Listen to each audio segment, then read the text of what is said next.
Hello my dear students, good morning. आप सभी का tech non tech education centre में स्वागत है। आज हम लोग पढ़ने वाले हैं बायोलॉजी का बहुत ही महत्वपूर्ण टॉपिक। जी हाँ, पाचन तंत्र, डाइजेस्टिव सिस्टम। डाइजेस्टिव सिस्टम के जो सीरीज है वो अब हो चुका है स्टार्ट। बिल्कुल ही मज़ेदार तरीके से हम इस सीरीज को कवर करने वाले हैं। और पाचन तंत्र का जो महत्वपूर्ण बिंदु है वो है मुख गुहा, ग्रसनी, ग्रास नली, आमाशय, छोटी आंत, बड़ी आंत। जी हाँ, ये 6 महत्वपूर्ण जो पॉइंट है इन सभी को एक एक पार्ट्स में, एक एक सीरीज में कवर करेंगे हम लोग। तो आज का पार्ट नंबर 1 है पाचन तंत्र का, जिसमें हम लोग कवर करेंगे मुख गुहा, ओरल कैविटी। और ओरल कैविटी के अंतर्गत जितने भी क्वेश्चन बनेंगे, जैसे कि मुख गुहा में जीभ, जबड़े, दांत, स्वाद ग्रंथियां और लाल ग्रंथियां, इन सभी पॉइंट को आज इसी क्लास में बिल्कुल मज़ेदार तरीके से कवर करने वाले हैं। और आज के बाद इस क्लास देखने के बाद कभी भी इससे संबंधित प्रश्न एग्जाम में नहीं छोड़ के आएंगे। तो रख हौसला, वो मंजर भी आएगा और प्यासे के पास चल के समंदर भी आएगा। थक के मत बैठ यूँ मेरे शेर शेरनियों, थक के मत बैठो यूँ मेरे लड्डुओं, वो मंजिल भी मिलेगी और मंजिल मिलने का मज़ा भी आएगा। माँ बाप का सपना पूरा होगा, गांव में डीजे बजेगा, पड़ोसियाँ जलेंगे, गांव में मिठाइयाँ बटेंगी जब आप मेहनत करेंगे और सिलेक्शन लेके जाएंगे। और हम मेहनत करेंगे, आप मेहनत करेंगे और मिलके सिलेक्शन जरूर लेंगे। तो चलिए क्लास को शुरू करते हैं। तो आपको बता दिया मैंने कि इस सीरीज में कौन कौन से चीज़ें कवर की जाएंगी। ये 6 पॉइंट, जिसका आज पहला पॉइंट कवर होगा मुख गुहा, ओरल कैविटी। ठीक है, तो चलिए ओरल कैविटी के बारे में समझते हैं कि ओरल कैविटी क्या है। तो जब हम खाना शुरू करते हैं तो आपको एक बात बता दूं कि पाचन की क्रिया मुख से ही स्टार्ट हो जाती है। जब हम शुरू करते हैं चबाना, तो वहीं से हमारी पाचन की क्रिया शुरू हो जाती है। और मुख गुहा में सबसे महत्वपूर्ण पॉइंट है जीभ। जी हाँ, जीभ जो है गले के फ्रेनुलम। क्वेश्चन बनता है कि जीभ किससे जुड़ा होता है, तो फ्रेनुलम से जुड़ा होता है। सबसे पहली बात नोट करिए कि जीभ किससे जुड़ा होता है, फ्रेनुलम से गले में जुड़ा होता है। ठीक है, आपने नोट कर लिया। और जीभ का मेन काम क्या होता है, स्वाद। जीभ का जो है मेन काम होता है स्वाद। आपको बता दें कि इस तरह का मान लीजिए एक जीभ है, ठीक, तो इसमें जो है कई पार्ट में बटे होते हैं स्वाद ग्रंथियां। आपको मैं बताना चाहूंगा कि जो सबसे पिछला भाग है इसमें जो है कड़वा, पिछले भाग से कड़वा वाला स्वाद आता है। कड़वाहट का स्वाद पिछले हिस्से से आती है। और साइड की जो हिस्से होते हैं, ये साइड के हिस्से, यहाँ से खट्टापन का स्वाद आता है। कौन सा स्वाद आता है, खट्टा स्वाद जो होता है वो यहाँ से साइड वाले से आता है, खट्टा वाला स्वाद। ठीक है, और सबसे आगे वाला जो हिस्सा होता है वो हमारा मीठा स्वाद जो होता है। जब हम कोई मीठा खाते हैं तो वो स्वाद जीभ के किस पार्ट से बताया जाता है, महसूस होता है, वो अग्रिम पार्ट से, अग्रिम हिस्से से पता चलता है मीठा स्वाद। इस तरह से जो है स्वाद ग्रंथियां जो है हमारे जीभ में बटी होती हैं। और स्वाद ग्रंथियों में ही बहुत सारी लाल ग्रंथियां भी पाई जाती हैं, जो कि भोजन को लुगदी बनाती हैं। भोजन क्या बनाती हैं, लुगदी बनाती हैं। ठीक है, और इसे क्या बोलते हैं, बोलस। क्या बोलते हैं इंग्लिश में, बोलस। और क्वेश्चन भी पूछता है कि जो मुख में हमारे भोजन होता है उसे क्या बोलते हैं, तो इसको बोलते हैं बोलस। ठीक है, इस तरह से आप ध्यान रखिएगा। और मैं आपको बताना चाहूँगा कि क्वेश्चन ये बहुत महत्वपूर्ण है कि यहाँ पे फ्रेनुलम से जुड़ा होता है गले में जीभ। ठीक है, और जबड़े के बारे में मैं बात करूं तो आपको बता दूं कि जबड़े 2 प्रकार के होते हैं। कितने प्रकार के, 2 प्रकार के, एक फिक्स और एक मूवेबल। और पहला जो होता है, जो अपर साइड का जो हमारा जबड़ा होता है वो हमेशा फिक्स होता है। क्या आप अपर साइड का जबड़ा हिला सकते हैं? जबड़ा कौन कौन सा, एक ये वाला हिस्सा और एक ये वाला हिस्सा। ठीक है, इस टाइप का जबड़ा होता है, इस टाइप का जबड़ा होता है। और ये हमारा जीभ होता है। ठीक है, इस तरह से हमारा नक्शा होता है ना। तो ये जो है ये अपर वाला जबड़ा है और ये डाउन वाला है। ठीक है, ये अपर वाला जबड़ा है, अपर वाला जबड़ा, और ये नीचे वाला लोअर वाला जबड़ा। ठीक है, दो टाइप की जबड़ा पाया जाता है। और मैं बता दूं आपको कि आप कभी भी ऊपर वाला जबड़ा हिला के दिखा सकते हैं? नहीं। क्यों? कोशिश करिए। हिल रहा है? नहीं। जब भी हिलाएंगे तो आपका नीचे वाला जबड़ा हिलेगा। तो आप बता दें कि जो नीचे वाला जबड़ा होता है वो क्या होता है? मूवेबल होता है। कैसा होता है? मूवेबल होता है, यानी कि हिल सकता है। लेकिन ऊपर वाला जबड़ा क्या होता है? फिक्स होता है। क्या होता है? फिक्स होता है। और आपको बता दूं कि ऊपर वाले जबड़े को किस नाम से बोलते हैं? तो पहला जो होता है अपर वाला, उसको जो बोलते हैं मैक्सिला। नोट कर लीजिए, क्या बोलते हैं? मैक्सिला। मैक्सिला। इसी शब्द में क्वेश्चन पूछा जाता है आपके पेपरों में, इसी शब्द से क्वेश्चन आता है। इसलिए इंग्लिश हिंदी का कोई फर्क मत, आप हिंदी में लिख दीजिए मैक्सिला या इंग्लिश में लिख दीजिए, बस आपको आना चाहिए। ऑप्शन कभी आप छोड़ के ना है। और लोअर वाले क्या बोलते हैं? तो लोअर वालों को बोलते हैं मैंडिला। क्या बोलते हैं? मैंडिला। MANDI जो है LA, मैंडिला। ठीक है। तो लोअर वाले को मैंडिला, ऊपर वाले को मैक्सिला। और नीचे वाला जो होता है गतिमान होता है हमेशा, ये वाला जबड़ा, और ऊपर वाला हमेशा फिक्स होता है। अब नेक्स्ट बात करेंगे हम किसके बारे में? इसको मैं रफ कर दूं तो नेक्स्ट बात करेंगे हम दांत। आपको पता है दांत का हमारे पाचन में बहुत बड़ा योगदान है, जो कि दांत हमारा भोजन को चबा के लुगदी बनाता है। ठीक है। तो दांत कितने प्रकार के होते हैं? तो दो प्रकार के पहले दांत होते हैं और उनके भी प्रकार होते हैं। दो प्रकार मतलब परमानेंट दांत और टेम्पोररी दांत। आपको बता दें कि दूध के दांत जो होते हैं उन्हें परमानेंट दांत बोलते हैं। जो हम लोग बोलते हैं कि दूध का दांत बचपन में जो आता है वो लगभग 20 दांत होते हैं। कितने? 20 दांत। तो नोट कर लीजिएगा कि जो है टेम्पोररी दांत, टेम्पोररी किसको बोलते हैं? जो अस्थायी।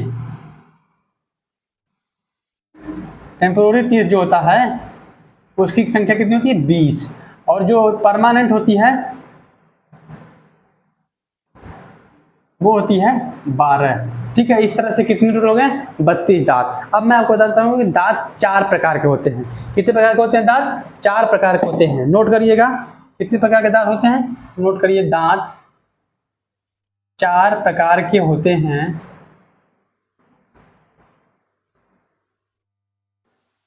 किस हिसाब से? कार्य के अनुसार।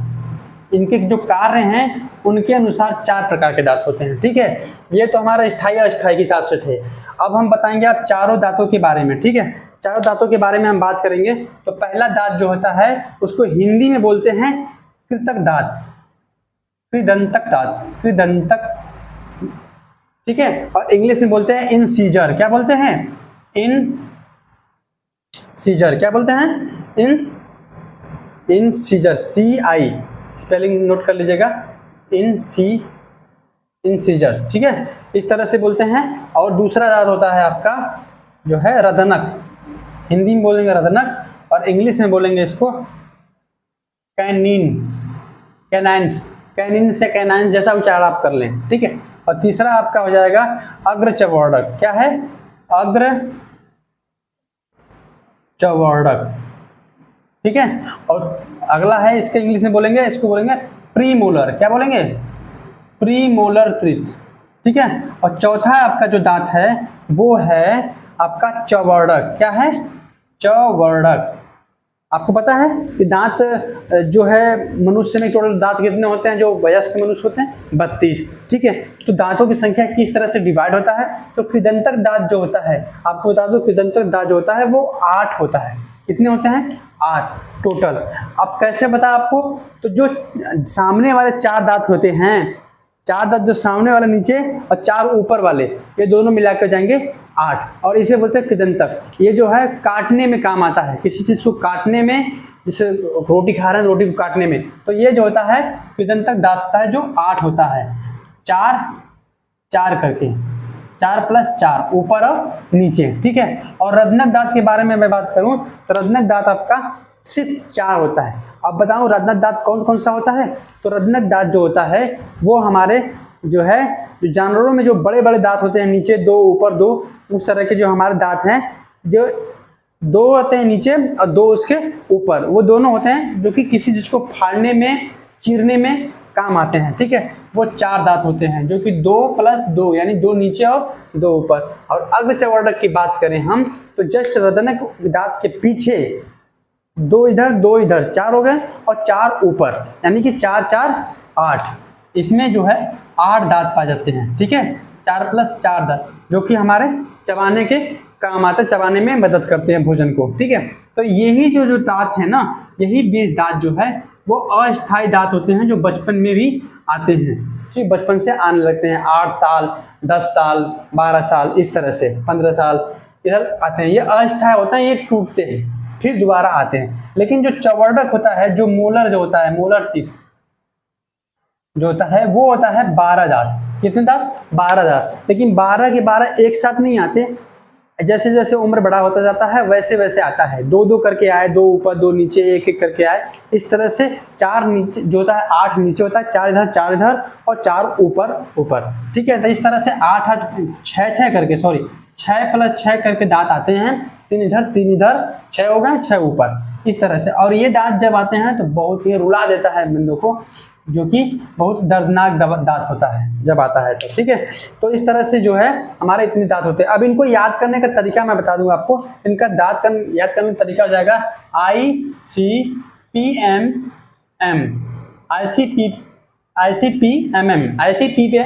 का मतलब होता है, आई से हो गया इंसीजर, सी से हो गया कैनिन, और PM से हो गया प्रीमोलर, और M से हो गया मोलर, ठीक है। यहाँ पे लिख लेंगे 8 4 8 12, इस तरह से हो जाएगा आपका टोटल कितने दांत हो जाएंगे? 32 दांत। इस तरह से आप इसको याद कर सकते हैं। तो दांतों की संख्या कितनी है और किस तरह का क्या क्या काम है आपने समझ लिया। अब हम लोग बात करेंगे स्वाद ग्रंथियां और लार ग्रंथियां। मैं इसे रफ कर दूं, ठीक है, चलिए रफ कर देता हूं। आप इसे नोट्स नहीं तैयार कर रहे होंगे तो आप बहुत पछताएंगे। जी हाँ, हमारी क्लास में बस वही छात्र आया करें जिन्हें अपने माँ बाप का सपना पूरा करना है, जिन्हें पढ़ना है मेहनत से, जो खुद से नोट्स तैयार करते हैं, जो जिनके अंदर लगन हो, वही क्लास में आए। और बाकी किसी बंदों की जरूरत नहीं है, किसी स्टूडेंट की जरूरत नहीं है जो केवल टाइम पास करने के लिए पढ़ाई करते हैं, ठीक है। तो चलिए हम चलते हैं आगे। स्वाद ग्रंथियाँ। तो स्वाद ग्रंथियों की मैंने बात किया आपको। स्वाद ग्रंथि के बारे में हमने बात कर लिया था कि 4 प्रकार की ये जो स्वाद ग्रंथियां हैं 4 पार्ट में बटी होती हैं, जिनसे हमें स्वाद जो है भोजन का पता चलता है, ठीक है। नेक्स्ट है लार ग्रंथियां। लार ग्रंथियां में ही जो हम बात करने जा रहे हैं उसमें 3 प्रकार की लार ग्रंथियां होती हैं। कितनी प्रकार की लार ग्रंथियां होती हैं? 3 प्रकार की। मैं बाकी चीज़ों को जब रफ कर देता हूँ, अब जगह भी मिल जाएगा पर्याप्त। तो लार ग्रंथियां जो हैं बात करेंगे, सबसे पहला लार ग्रंथि के बारे में बात करेंगे। तो वो लार ग्रंथि है आपका कर्णपूर्व ग्रंथि। कौन सा? नोट करिए, कर्णपूर्व ग्रंथि। कुछ नाम जो होते हैं हिंदी में, उनसे पता चल जाता है कि इसकी स्थिति कहाँ पे है। तो कर्णपूर्व ग्रंथि मतलब कान के जो पहले ग्रंथियां जो होती हैं, कभी कभी किसी को यहाँ पे सूजन हो जाता है, दर्द हो जाता है, डॉक्टर उस पर कुछ स्टिकर चिपका देता है उसको दबने के लिए, वो ग्रंथियां होती हैं लार ग्रंथियां, जो कि कान के पहले गालों में पाई जाती हैं। कहाँ पाई जाती हैं? गालों में पाई जाती हैं। कान से पहले गालों में पाई जाती हैं, ठीक है, गालों में पाई जाती हैं। और इसको इंग्लिश में क्या बोलते हैं? इसके इंग्लिश में जो नाम है वो नोट कर लीजिएगा कि पैरोइड। क्या है? पैरोटाइड ग्लैंड। और इससे जो है सीरिन तरल पदार्थ निकलता है। सीरिन नाम का तरल पदार्थ। कौन सा? सीरिन नाम का तरल पदार्थ निकलता है, जो है वो स्रावित होता है इससे, ठीक है। और एक और ग्रंथि होती है, 3 ग्रंथि के बारे में बात करेंगे, जो लार ग्रंथियां 3 टाइप की होती हैं। दूसरा है बी में कि वो है अधोजंब ग्रंथि। कौन सी ग्रंथि? अधोजंब ग्रंथि। अधोजंब ग्रंथि मतलब जो है निचले जबड़े में पाई जाती है। कहाँ पे? अधोजंब ग्रंथि, जिसको सब मैंडिबुलर सैलिवरी ग्लैंड बोलते हैं, वो जो है आपका जबड़े के नीचे पाया जाता है। कहाँ पाया जाता है? जबड़े के नीचे जो है पाया जाता है, ठीक है। और ये मिश्रित ग्रंथि है। क्या है? मिश्रित ग्रंथि है। इसको मिश्रित ग्रंथि बोलते हैं। और इससे बहुत सारे तरल पदार्थ निकलते हैं जो भोजन के पाचन में सहायता करते हैं। नेक्स्ट है आपका अधोजिह्वा ग्रंथि। क्या बोलते हैं? अधोजिह्वा ग्रंथि।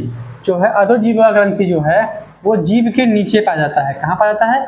जीभ के नीचे पाया जाता है। और आप याद रखिएगा, जो ये जीभ के नीचे पाया जाता है। अब नेक्स्ट में आपको बताने जा रहा हूँ जो है कि लार ग्रंथियाँ जो होती हैं, लार ग्रंथियाँ, उससे एमाइलेज और टायलिन निकलती हैं। क्या निकलती हैं?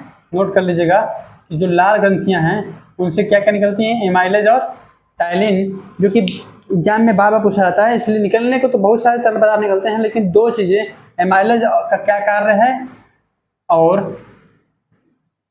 टाइलिन का क्या कार्य है, इसके बारे में क्वेश्चन बहुत बार देखने को मिलता है।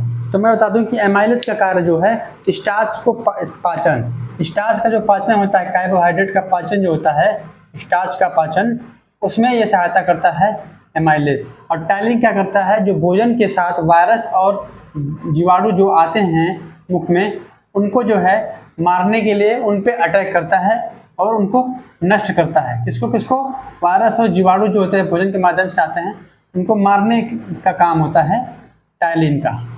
ठीक है, तो इस तरह से आपको क्वेश्चन जो है ये बहुत इंपॉर्टेंट हो जाता है यहाँ पे। और नेक्स्ट आपका जो पॉइंट छूट रहा था वो है दांत किसके बने होते हैं और उस पर किस धातु का कठोर पदार्थ का परत चढ़ा होता है। तो नोट करिएगा, यहाँ पे एक नोट बना लीजिएगा कि जो दांत है वो ट्राई कैल्शियम फास्फेट, किसका, नोट करिएगा, ट्राई कैल्शियम, आप हिंदी में भी लिख सकते हैं, ट्राई कैल्शियम फास्फेट का बना होता है। और इस पे जो परत चढ़ी होती है वो परत है कठोर परत, उसका नाम है इनेमल। क्या है, इनेमल जो है उसका जो है पदार्थ का जो परत चढ़ा होता है। ठीक है, नोट कर लीजिएगा। इस तरह से आपको ये क्लास कैसी लगी, जो हमने 5 दिन का पार्ट 1 था, जिसमें मुख गुहा संबंध जितने भी प्रश्न बनने वाले थे आपको एग्जाम्पल के माध्यम से, फिगर के माध्यम से समझाने की कोशिश किया। आशा करता हूँ आपको क्लास अच्छी लगी होगी। और चैनल पर नया सब्सक्राइब करिएगा और ज़्यादा लोगों के पास अपने इस छोटे से परिवार को शेयर करिए। और मेहनत करना कभी मत छोड़िए, सफलता एक न एक दिन आपको जरूर मिलेगी। गांव में मिठाइयाँ बटेगी, छतों पर मेले लगेंगे, माँ बाप के सपने पूरा करोगे, आप करोगे। जी हाँ, आप बस मेहनत करना मत छोड़ना। ठीक है, चलिए खुश रहिए, पढ़ते रहिए। जय हिंद।